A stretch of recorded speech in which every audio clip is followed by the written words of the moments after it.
Hello' guys good morning. মই বৰ্তমান শুই উঠি একো মুখ চুখ ধোৱাই নাই, মাত্ৰ শুই উঠিয়ে মই ব্লগটো ষ্টাৰ্ট কৰিছোঁ। যিহেতু আজি আমাৰ আইতাৰ দহা, তো দহাৰ মানে কি হ'ব আজি কামখিনি, তো আপোনালোকক মই তাকে দেখাবলৈ বিচাৰিছোঁ। নিয়মখিনি যি হ'ব, মানে পাৰিলেতো চবখিনিয়ে দেখাম বাৰু, নোৱাৰিলে চাগে মই অলপ শ্বৰ্ট লৈ আপোনালোকক দেখাবলৈ চেষ্টা কৰিম। তো এতিয়া কি হৈ আছে, এতিয়া মানে ৰভাখন ধুনীয়াকৈ চিকুণাইছে, চিকুণাই নবহতে ধুনীয়াকৈ মুচি আছে। মই আপোনালোকক দেখাইছোঁ, এয়া দেখিছে, নবহতে ধুনীয়াকৈ মুচিছে আৰু দাদাৰো এনেকৈ বনবোৰ চিকুণাই আছে। তো ষ্টাৰ্ট কৰোঁ ব্লগটো, আপোনালোকে শেষলৈকে অকণ স্কিপ নকৰাকৈ চাই থাকিব। ফাইনেলি গাইজ মই ওলাই ল'লোঁ, চাদৰ মেখেলাযোৰ পিন্ধিলোঁ, এয়া কান্ধত গামোচা তুলি ল'লোঁ, লৈ এতিয়া যাওঁ সকামলৈ। সকামনোকে আৰু ঘৰত এয়া সকাম হৈয়ে আছে, তথাপিও পাক এটা মাৰি আহোঁ, কিনো হৈছে কিনো নাই হোৱা চাই আহোঁ। ভিতৰখনতে সোমাই থাকিলে মানে নবহতে বেয়া পাব নহয় বুলিব, আহিব পৰা ভিতৰখনতে সোমাই আছে। গৈছোঁ তথাপিও আৰু ন, এতিয়া অলপ তাৰ পৰিৱেশ দেখাই আছে। এইয়া মামাহঁতে পাত পঢ়ি আছে দেখিছা, শুনি আছে মামাহঁতে, ককাহঁতে পাত পঢ়িছে।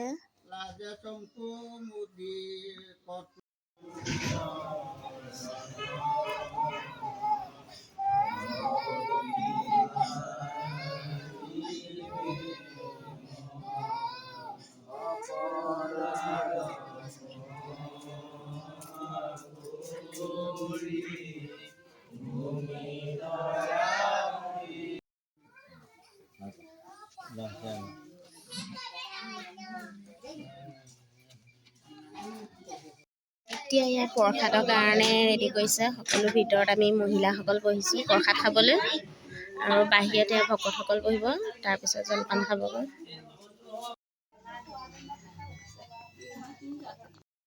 ফাইনেলি মই প্ৰসাদ খালোঁ। মই মানে আমাৰ পৰিয়ালটো গোটেইখিনিয়ে প্ৰসাদ খাইছোঁ, আৰু ভকতসকলে নাই খোৱা, যিহেতু মই ভকতসকলে খাব বুলি আহিছিলোঁ, আজি নাখায়, কাইলৈহে প্ৰসাদ মুঠি খাব। আজি মানে পৰিয়ালৰ মানুহখিনি লগ খাইহে মানে প্ৰসাদখিনি মানে পৰিয়ালৰখিনিহে খায়।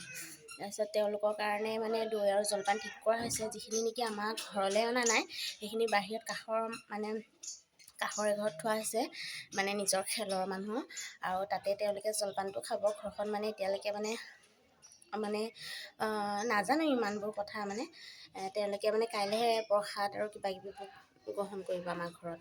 ঠিক আছে, ভিডিঅ'টো চাই থাকক।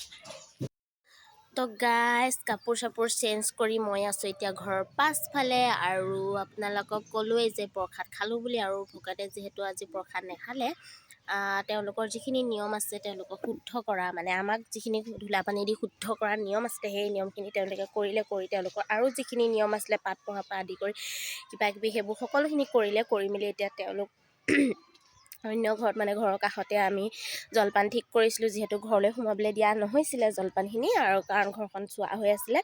তো তেওঁলোকে জলপান খাই মেলি তেওঁলোকৰ ভাগত গ'লগৈ। এতিয়া আমাৰ সকলো পৰিয়ালৰ মানুহখিনি গোট খাইছোঁ, গোট খাই পিনে এতিয়া আমাৰ ভাত মুঠি দিহা কৰা হ'ব। আজি শেষবাৰৰ কাৰণে আজি বইল ভাত খোৱা হ'ব। তো আপোনালোকে চাই থাকক ভিডিঅ'টো। গাইজ এতিয়া খানাটো বনাই আছে পাছফালে, মই বোলো তাকে এবাৰ চাওঁগৈ, কিবা এটা কৰি মেলি দিওঁগৈ, তো আপোনালোককো দেখাইছোঁ ব'লকচোন। এয়া দাইলৰ কাৰণে ধুই দিছোঁ, এয়া ধুনীয়াকৈ কাটি কুটি দিছে নবৌহঁতে, মই ধুই পখালি দিছোঁ, আৰু এটা দাইলত দিব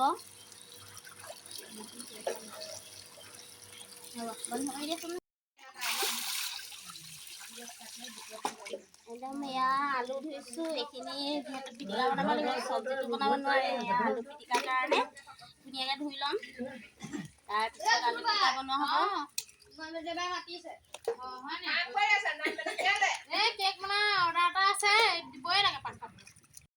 চাওঁ এইফালে পাত ধুইছে, দেখুৱাই দিছোঁ অকণমান। এইফালে ভাত বনাই আছে আমাৰ দেউৰীয়ে, এতিয়া বৰ্তমান দালি তুলি থৈছে, ভাতটো হ'লেই। এইফালে নবৌহঁতে কি কৰি আছে, আলু কাটি আছে। এয়া আমাৰ বাইদেউ। এতিয়া মই কাটি আছোঁ চালাডৰ কাৰণে এইটো তিয়হ দেখিছেনে, তাৰপিছত এয়া বিলাহী আৰু এইটো কি আছিলে গাজৰ, তাৰপিছত আদা থাকিব, আৰু কি থাকিব জলকীয়া দিম, আৰু তাৰপিছত নিমখ দিম আৰু জোখৰ পৰিমাণে, তাৰপিছত ধুনীয়া এটা চালাড হ'ব। তাৰপিছত আপোনালোকে ভিডিঅ'টো চাই থাকক। বইল ভাতৰ সৈতে খাম, বইল ভাত। দালি পাছতে পাম। কোনোবাৰে বহে নে ভাত পানী খাই লৈ সংবাদ মেলত বহি আছো চবেই এতিয়া তামোলৰ জুতি লৈ আছে ময়ো বহি লৈ তামোল অকণ খাই লওঁ আৰু তাৰপিছত চাই থাকোঁ ভিডিঅ'। ফাইনেলি গাইজ ভাত পানী খাই মেলি আজৰি হ'লোঁ। এতিয়া বহুত বেছি ভাগৰ আৰু টোপনি লাগিছে আৰু ঠাণ্ডাও লাগিছে। তো গাইজ এতিয়া মই যাওঁ শুমগৈ আৰু যদি মোৰ ভিডিঅ'বোৰ চাই ভাল পায় তেতিয়াহ'লে প্লিজ লাইক কৰিব, কমেণ্ট কৰিব, শ্বেয়াৰ কৰিব আৰু কোনোবা যদি নতুনকৈ আহিছে প্লিজ ছাবস্ক্ৰাইব কৰিব বুলি আশা থাকিলে। ঠিক আছে, বাই, শুভৰাত্ৰি।